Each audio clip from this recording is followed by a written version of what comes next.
پیوند خانواده از طریق تاجیکستان. سلام دوستان عزیز، بسیار از شما پرسیده بودین که پیوند خانواده از طریق تاجیکستان چگونه است و چه قسم امکان داره و باید به کجا مراجعه کنه و از کجا ثبت نام کنه و سوالات دیگر. در این ویدیو میخوایم تمام قوانین، شرایط و راهنمایی ها درباره پیوند خانواده از طریق تاجیکستان را برای شما معرفی کنم. پس بریم با هم ویدیو را ببینیم. به صفحه گوگل تلفن یا کامپیوترتان رفته در اوجا سرچ میکنه داچ بورشافتن تاجیکستان. من اینجا قبلا نوشته کردم، شما میتونه نوشته کنه به این شکل. وقتی سرچ کنه این صفحه برای شما باز میشه. صفحه سفارت آلمان در تاجیکستان است. بالا از این کلیک میکنیم و یک صفحه دیگه برای ما باز میشه و داخل وبسایت سفارت آلمان در تاجیکستان میشویم. وقتی اینجا کلیک کرده در اینجا در بالا از سرویس یا خدمات بالا از این کلیک میکنیم و اینجا تمام خدمات قنصلی سفارت برای ما باز میشه و اینجا بالای گزینه اولی ویزا اونلاین رایز کلیک میکنه، یعنی ویزا و یا هم سفر به آلمان.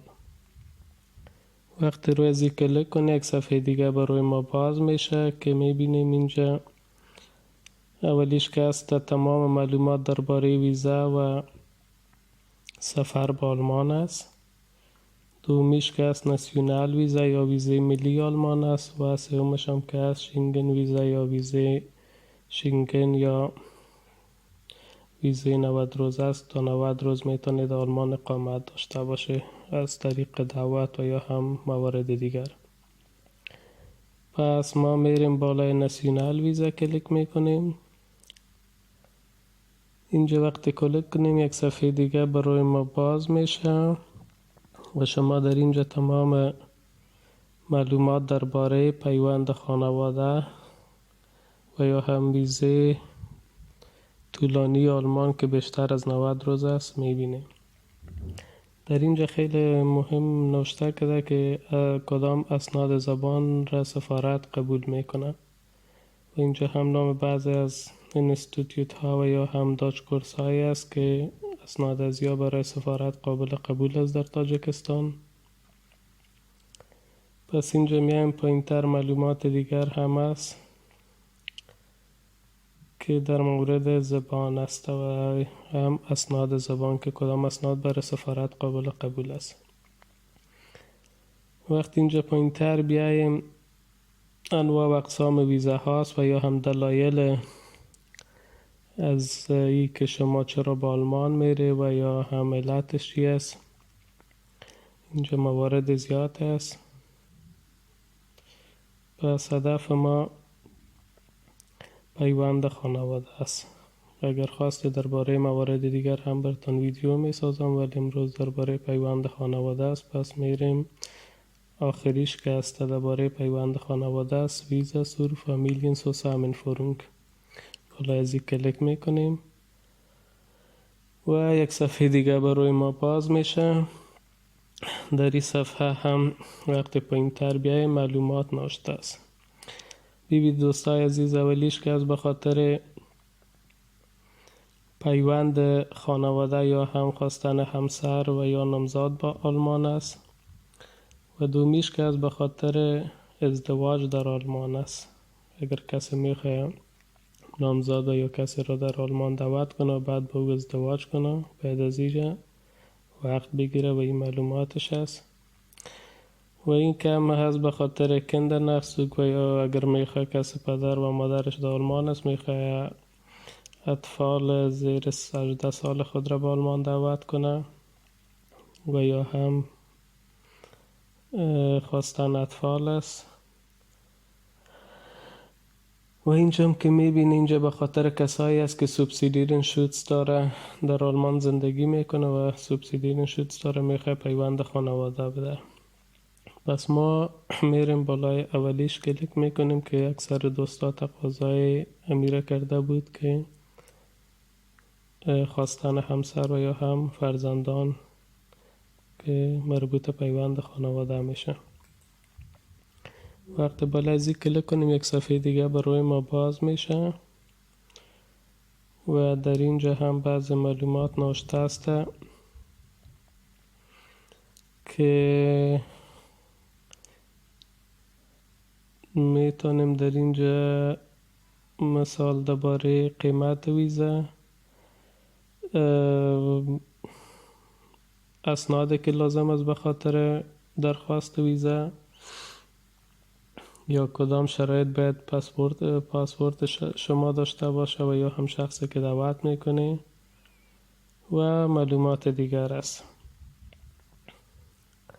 پس وقت اینجا پایینتر بیایم Unterlagen zu Antragstellung، مدارکی که لازم است به خاطر درخواست ویزا، چیزی که بسیار زیاد مهم است دوستان عزیز. اولتر از این شما باید ترمین فرگاب سیستم بالازی کلیک کنه و وقت ملاقات بگیره. وقت ملاقات به خاطر پیوند خانواده مهمتر از همه است.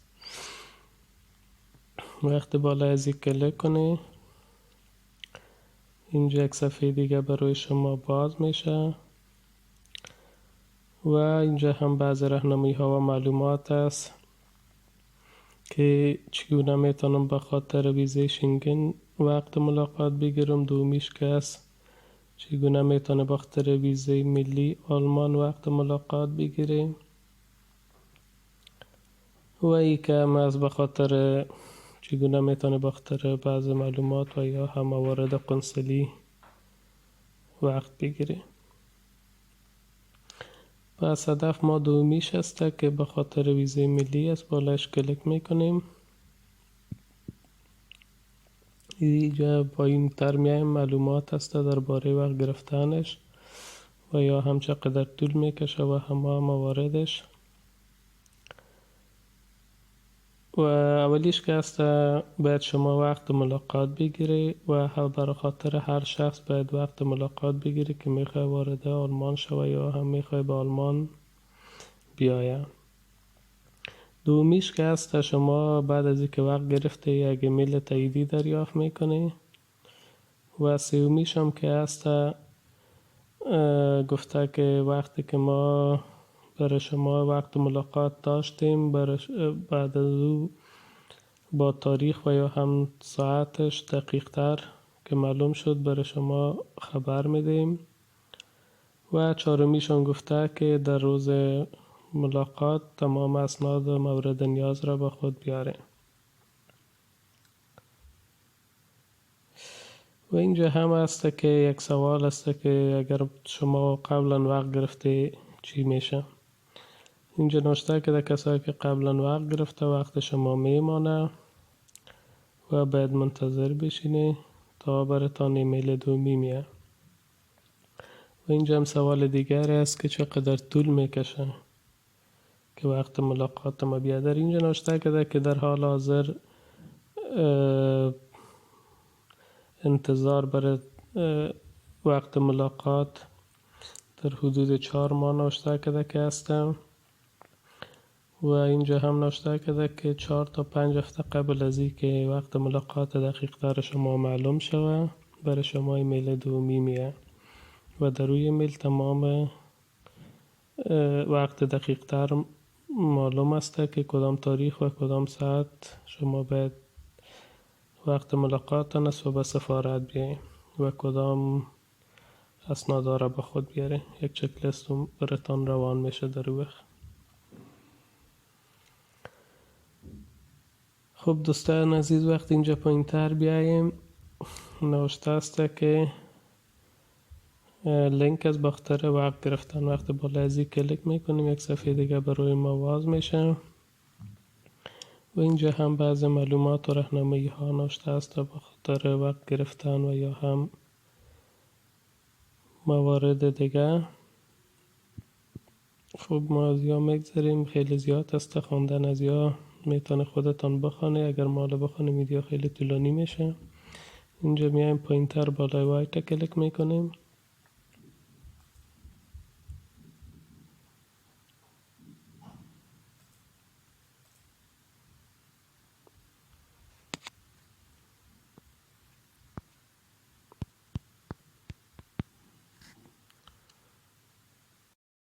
پیوند خانواده از طریق تاجیکستان. سلام دوستان عزیز، بسیار از شما پرسیده بودین که پیوند خانواده از طریق تاجیکستان چگونه است و چه قسم امکان داره و باید به کجا مراجعه کنه و از کجا ثبت نام.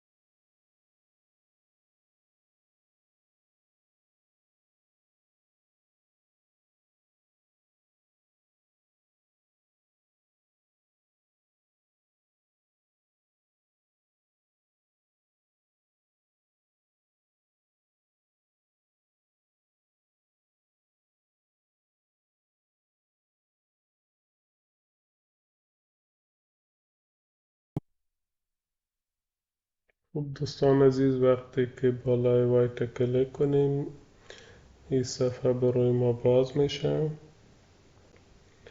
و اینجا هم بالای وایت کلیک میکنیم. اینجا پایین تر بالای وایت کلیک میکنیم و یک صفحه دیگه برای ما باز میشه و همین صفحه آخری است. اینجا هم باز معلومات و یا هم قوانینش نوشته است که وقتی نوبت وقت ملاقاتتان بگیری و فرم درست خانه پری کنی.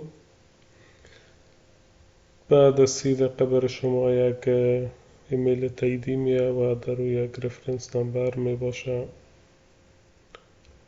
و همچون موارد دیگه که فعلا بسیار زیاد مردم در انتظار است و وقت انتظار کمی بیشتر از باید حوصله داشته باشین.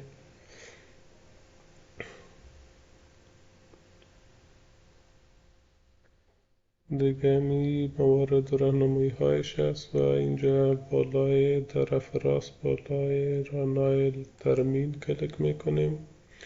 اینجا کلیک کنیم، این خانه خالی برای ما باز میشه و این را باید همیشه خانه پری کنیم. در اینجا هم قبلا ویدیو ساخته بودم که چه قسم خانه پری میشه و چیز را باید در این خانه خالی ها نوشته کنه. پس برید در چینل و ویدیو قبلی را ببینید. اینجا تمام راهنمایی درباره خانه پری از این نوشته است، توضیح دادیم و با دوستانتان هم شریک کنید. دوستان عزیز، چینل ما را هم سابسکرایب کنید تا از ویدیوهای دیگر با خبر شوید. وقتتان خوش. تشکر از اینکه با ما بوده. خدا حافظ.